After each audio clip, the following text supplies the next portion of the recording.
Hey guys, we're the GamerSeals. I'm Ben. And I'm Micah. And this is our top 10 JRPGs. As compiled by our top 10 list that both of us put together. I hope you guys enjoy. Enjoy. Number 10, Ni no Kuni, Wrath of the White Witch. The most recent game to date on our list, Ni no Kuni is a whimsical JRPG that truly touched my heart. With a story and an art direction done by Studio Ghibli and unique Pokemon-style combat, Ni no Kuni delivers a rather unique twist to the otherwise stale, modern JRPG genre. More than anything, the story of Oliver's tale and the loss that he has to cope with truly pulled at my heartstrings. Number 9, Legend of Legaia. Legend of Legaia is another one of those RPGs that didn't exactly wow everyone. It was well received, but I don't think it really stood out from the crowd. For me though, it was a game I got my hands on when my family was going through tough times. I managed to borrow it from a friend, and when we moved away, I didn't exactly get the chance to give it back, only to have it later stolen by my uncle, so karma. Anyways, this game was fantastic.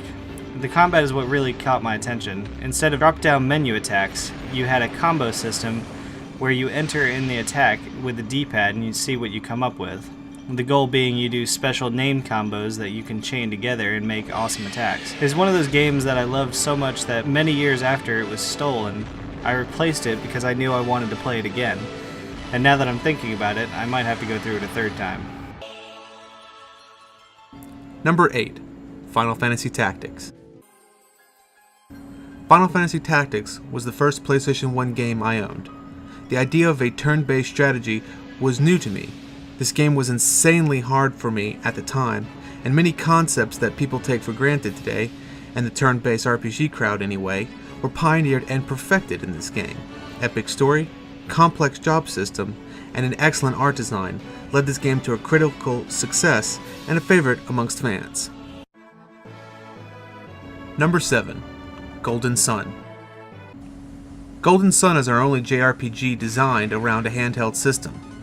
Golden Sun was a solidly built RPG with a clever magic power / puzzle system and a unique take on the summon magic ability common in most JRPGs. One of the greatest aspects of Golden Sun was its epic story that spanned 2 games, with the second game being a true sequel picking up directly where the first one ended. Number 6, Xenogears.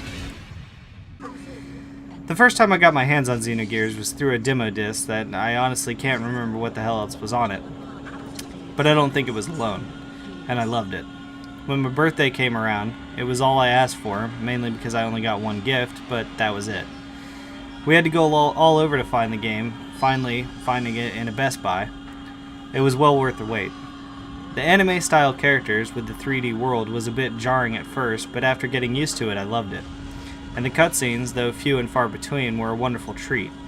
While the game was fantastic and the second disc all too short, with not enough gameplay, there was a fantastic feeling rolling into the final dungeon in the Omni Gear and beating the crap out of the alien god.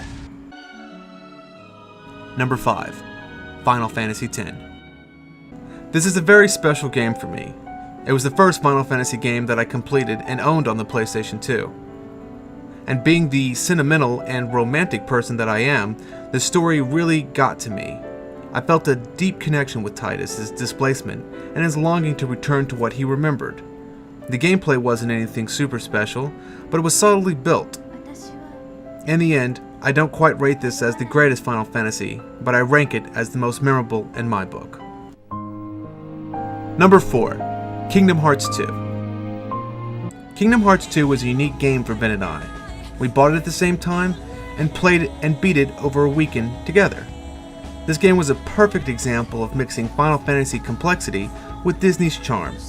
It ironed out the problems with the first game and added new levels of awesomeness. The new drive gauge, reaction command, and some great side bosses, namely Final Fantasy VII Sephiroth. We can't wait for Kingdom Hearts 3, whenever that will be.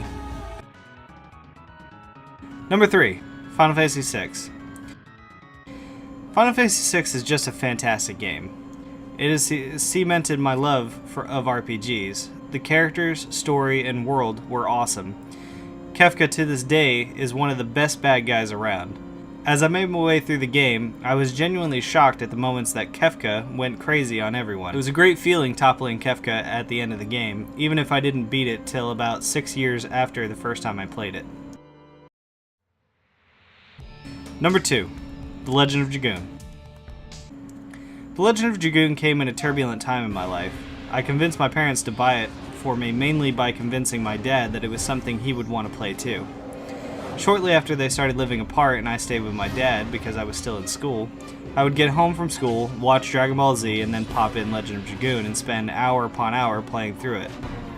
I hear a lot of criticism about the game, that it was a rip-off of Final Fantasy VII and that the battle system was gimmicky or crap, but I don't see that. I see characters that I learned to love and vistas that I began to cherish. It will always hold a special place in my heart. Number 1. Skies of Arcadia. Skies of Arcadia was the only reason I wanted a Dreamcast. While I played a lot of games on the Dreamcast and I loved the system, Skies of Arcadia was the reason I even bothered. I love pirates, and what better way to enjoy pirates than flying through the fucking sky? The combat in the game was solid, and for me the best part was the ship battles.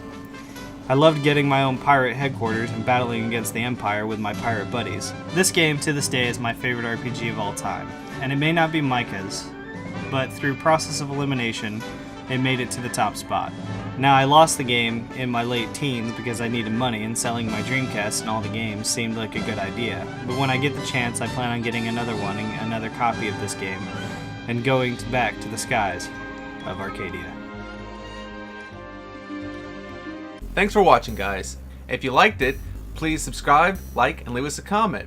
Tell us your top 10 list, and tell us what you thought of ours. Thanks, guys. See you around. See ya.